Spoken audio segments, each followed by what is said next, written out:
Channel I.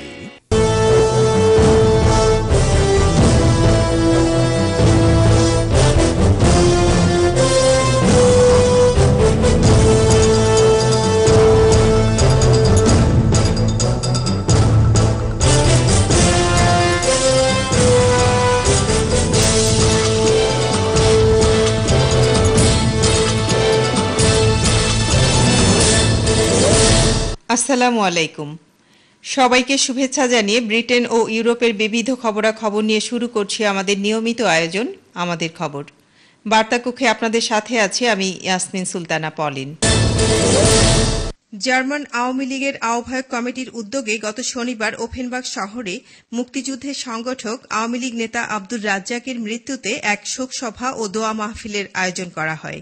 আমাদের German প্রতিনিধি হাবিবুর রহমান হেলাল জানান, গত শনিবার জার্মানির ওফেনবার্গ শহরে জার্মান আওয়ামী লীগের আহ্বায়ক কমিটির আয়োজনে মুক্তিযুদ্ধের সংগঠক আওয়ামী লীগ নেতা আব্দুর রাজ্জাকের মৃত্যুতে শোকসভা ও দোয়া অনুষ্ঠানের আয়োজন করা হয়।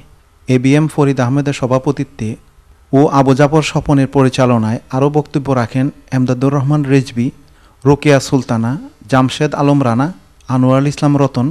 প্রধান বক্তা হিসাবে বক্তব্য রাখেন মোহাম্মদ খসরু খান।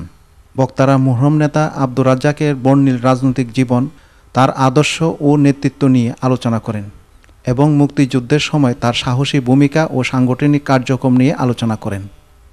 আলোচনা শেষে মরহুম এই নেতার জন্য দোয়া পরিচালনা করেন Jamshed Alam Rana. Habibur Rahman Helal, channel I, Germany.